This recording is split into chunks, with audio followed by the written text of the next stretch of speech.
October 5 big boss start.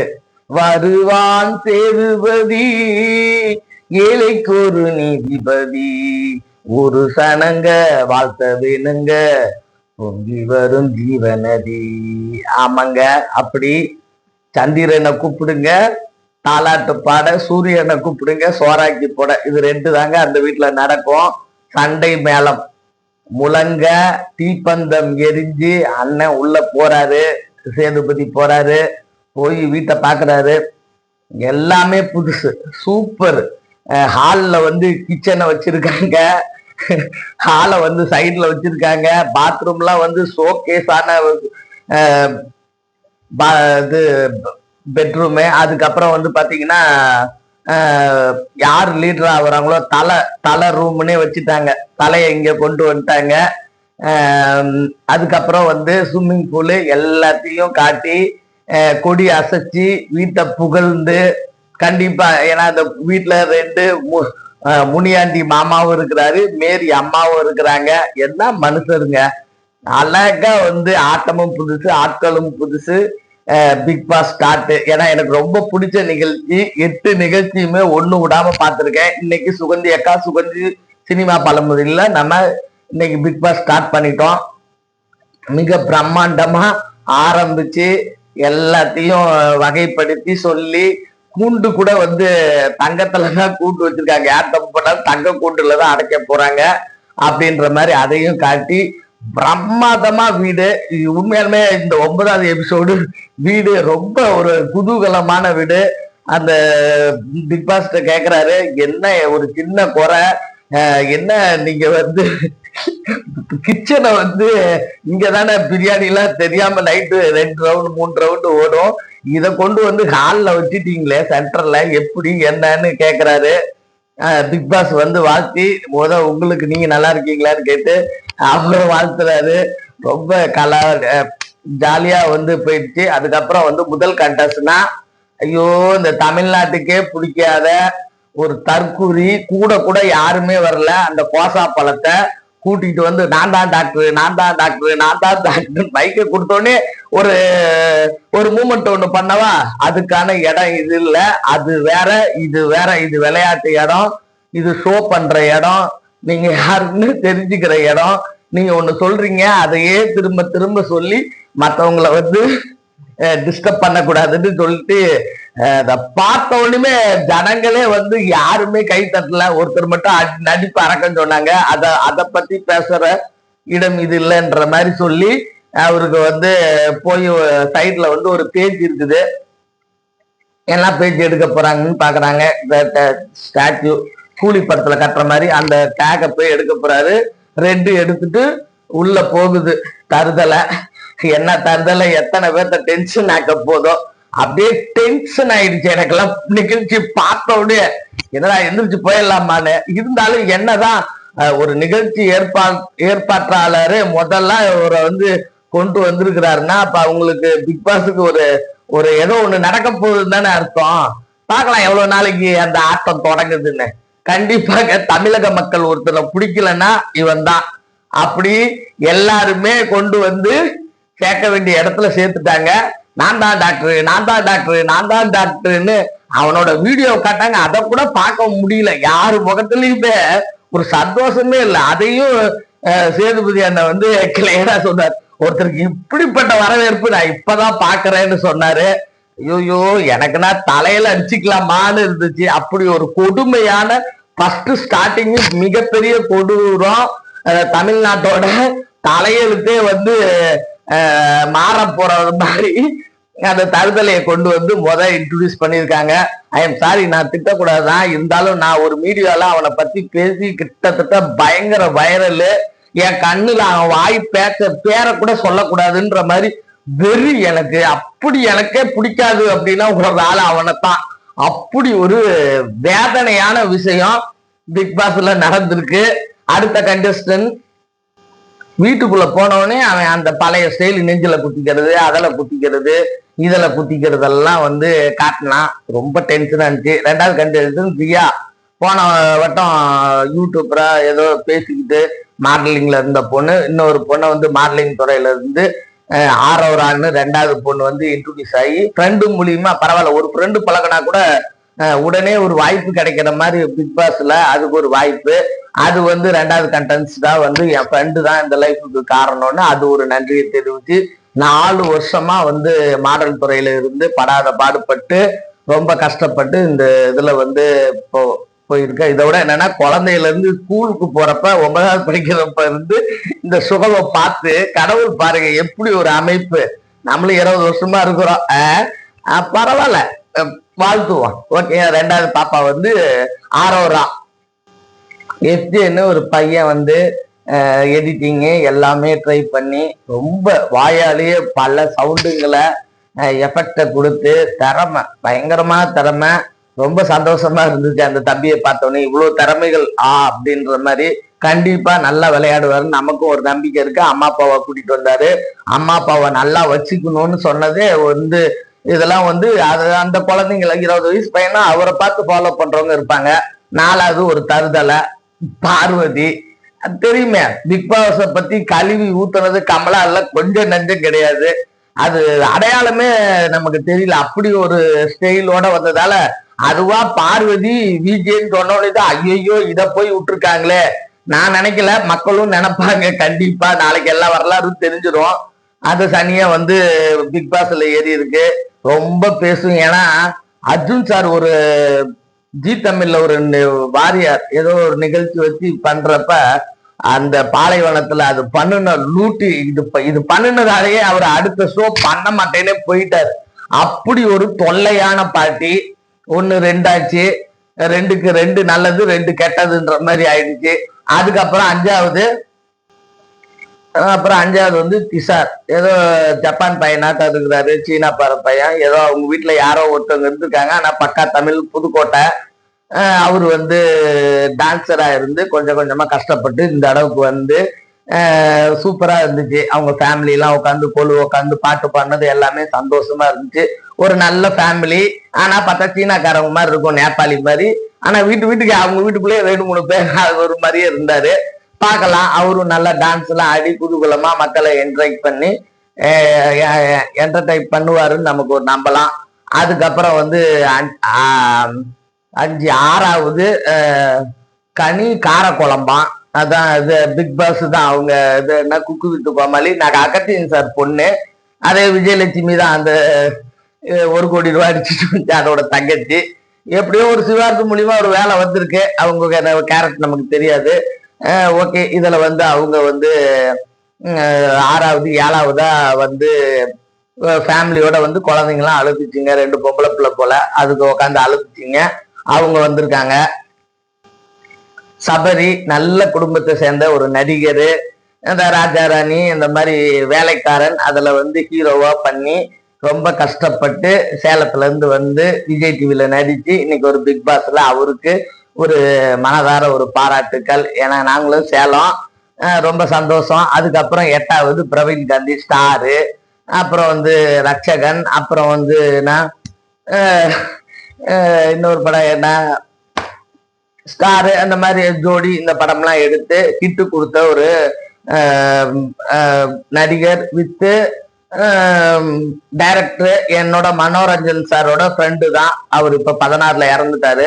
கண்டிப்பா இவரை பத்தி எனக்கிட்ட நிறைய சொல்லியிருக்காரு. அவரோட நம்ம சிஷியரு, உங்க எல்லாருக்குமே தெரியும். துள்ளல்னு ஒரு படம் நடிச்சுட்டு அதுக்கு வந்து விளக்கம் கொடுத்துட்டு ப்ளூ கலர் கார்டு எடுத்துட்டு அவரும் வந்து ஸ்டாச்சு கட்டிட்டு அவரும் வந்து 8வதா வந்து போயிருக்கிறாரு. பார்க்கலாம் எப்படி விளையாடுறாருன்னு. ஏன்னா ஒரு சிந்தனையாளர் நீதிபதி சேதுபதி அப்படின்னு சொல்லியிருக்காரு. கண்டிப்பா ஏழைக்கு ஒரு நீதிபதி தான் நம்ம சேதுபதி. என்ன பண்றாருன்னு நம்ம பார்ப்போம். இனி வந்து குக்கு வித்து கோமாளி இதுல எல்லாம் நடிச்சு அம்மா அப்பா இல்ல, பாவம், ரொம்ப கஷ்டமா இருந்துச்சு. அதோட வீடியோ பார்த்தப்ப ஒரு வயசு பொண்ணா இருந்து இவ்வளவு போராடி இன்னைக்கு போயிருக்காங்க. கண்டிப்பா அவங்க ஜெயிக்கணும், எல்லாருமே ஜெயிக்கணும். அவங்கவுங்களுக்கு திறமை இருக்கிறத பொறுத்து தெரியும். அதுக்கப்புறம் வந்து ஆதிரை, நம்ம பிகில்ல நடிச்ச பொண்ணு, ரொம்ப 9வதுல இருந்து ஹாஸ்டல்ல இருந்திருக்கான். அதே மாதிரி அங்க ஹாஸ்டலு, இங்க வந்து கேம் ஷோ. என்னால இவங்க கூட வந்து சந்தோஷமா சாப்பிட்டு அவங்க கூட இருக்கணும் அப்படின்ட்டு வந்திருக்கேன்னு அது சொல்லிச்சு. ரம்யா கொடுமை. ஆடல் பாடல் நிகழ்ச்சியில மேடையில நடிச்சு ரொம்ப கஷ்டப்பட்டு 12வது 13வது ஆளு ரொம்ப கஷ்டப்பட்டு 3 பெண்களை விட்டுட்டு அம்மா அப்பா அவங்கவுங்க வாழ்க்கைய பார்த்துட்டு போயிட்டாங்களாம். 3 பெண்களோட அந்த பொண்ணோட வாழ்க்கை ரொம்ப கொடுமை. கண்டிப்பா ரொம்ப மோசமா தான் அந்த மக்கள் வந்து ஆடல் பாடல் என்னோட சகோதரிகளை ட்ரீட் பண்ணுவாங்க. ரொம்ப மனசு கஷ்டமா இருந்துச்சு அந்த வீடியோ பார்த்தப்ப. கண்டிப்பா அந்த பொண்ணுக்கெல்லாம் ஒரு எதிர்காலம் அந்த பிக் பாஸ் கொடுக்கணும்.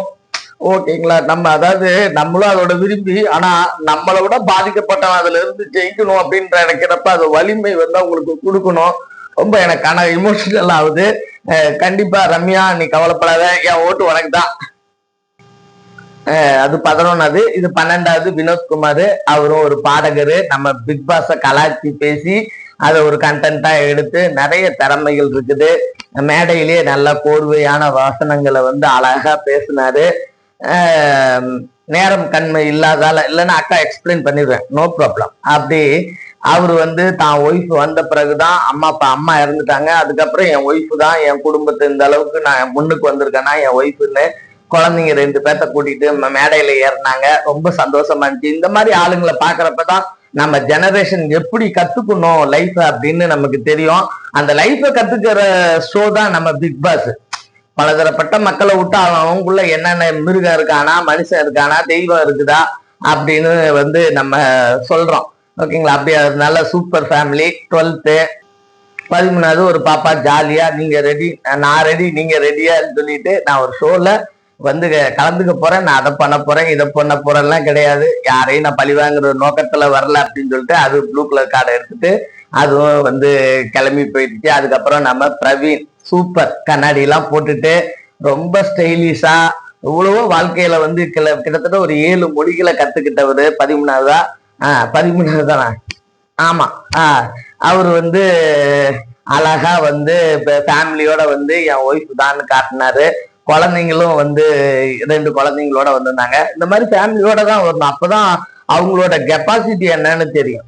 அப்படி அவரு வந்து ரொம்ப கஷ்டப்பட்டு 7 மொழி கருத்து எல்லாமே தெரிஞ்சு இந்த சினிமா பேஷனால வந்து ஜெயிச்சுட்டாரு பாருங்க. பிக் பாஸ் வந்துட்டாலே ஜெயிச்சுட்டார். பிக் பாஸ் அடையாளம் வந்துரும்.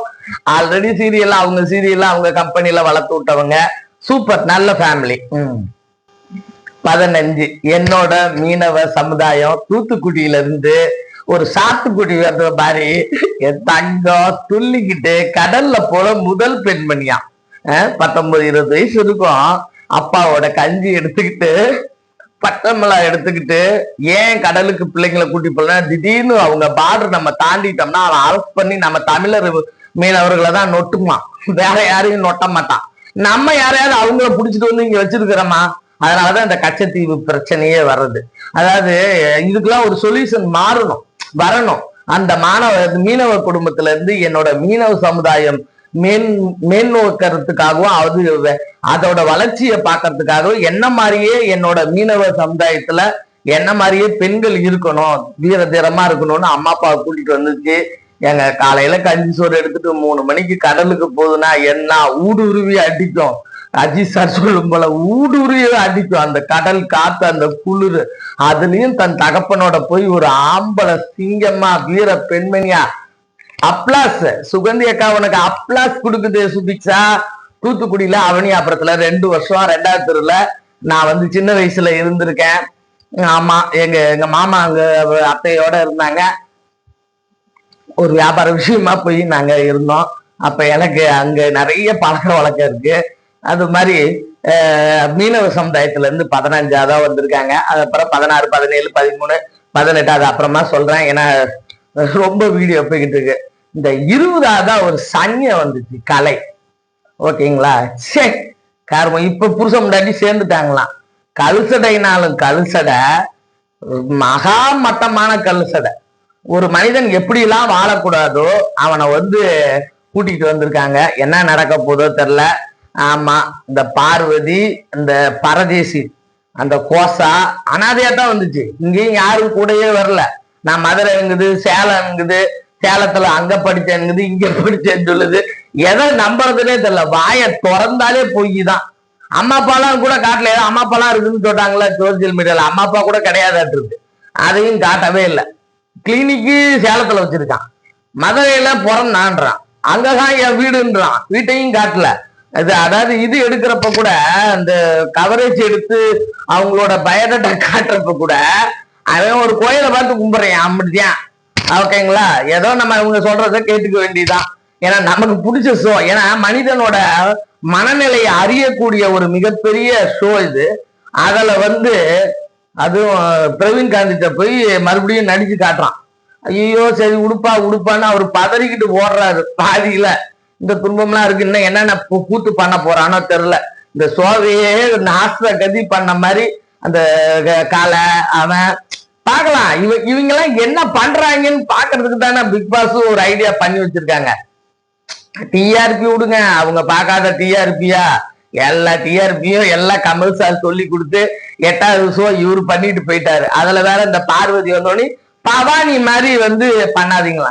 எங்கடா பவானி வந்தாங்க? எங்க பவானி வந்தா 8வது ஷோல? ஒரு மனிதனா உண்மையாலுமே சொல்ற சிறந்துட்டாரு.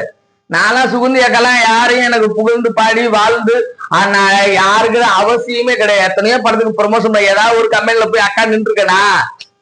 அது சுகந்தி அக்கா கேரக்டரே இல்லை. செத்தாலும் கெத்த விடக்கூடாது. நம்மளாம் தலை ரசிகனா தலை ரசிகத்தான், அவ்வளவுதான். சரி, சுகந்தி அக்கா சேனல்ல பிக் பாஸ் இன்னைக்கு எல்லாத்தையும் கொண்டு போய் உள்ள போட்டிருக்காங்க. எல்லாம் வந்த உடனே ஸ்விம்மிங் பூல்ல கையை கழுவிட்டு போயிட்டான். அந்த சுகாதாரம் கூட அவங்ககிட்ட கிடையாது, கர்மம். அதுதான் வைத்தறிச்சலா இருக்கு. இவன் வந்தா எல்லாத்தையும் இப்படி பார்த்தான், எல்லாருமே அதிர்ச்சி ஆயிட்டாங்க. 2-3 பேர் என்னமோ போய் பேசுனாங்க. இதுதான் எல்லாத்தையும் போய் கட்டி புட்டிட்டு இருந்துச்சு பார்வதி.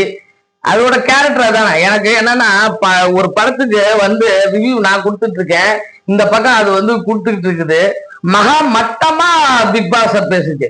அவராது பாடகர் வினீத்குமார் கூட அது அவருக்கு பொழப்பு, அதை வச்சு பாடி இன்னைக்கு ஜெயிச்சு இன்னைக்கு பிக் பாஸையே உயர்த்துற நிலைமையில ஒரு வரி போட்டா இருப்பாரு. அப்ளாஸ் செம்ம த்ரில்லிங்கான லைஃபா. பிக் பாஸ் அவருக்கு ஒய்ஃபா. யாரு? வினோத்குமார் பாடகர் பிக் பாஸ கலாச்சி பாடி அதை ஒரு நடிச்சவரு. இதுல இன்னைக்கு கிடைச்ச பிறகு அதுக்கு ஒரு பாட்டு போட்டாரு. Very strong beats, super. இன்னும் என்ன நடக்குதுன்னு பார்ப்போம். இது பிக் பாஸ் திகு திகு திகு திகு பிக் பாஸோட ஃபர்ஸ்ட் எபிசோடு. சுகந்தி அக்கா பேசியிருக்கேன். நான் பேசலாமா இல்லையான்றத கமெண்ட்ல நீங்க சொன்னாதான் நான் அடுத்தடுத்து எபிசோடு போடுவேன். இல்லைன்னா நான் என் வேலையை பார்த்து நான் அமைதியா போயிடுவேன்.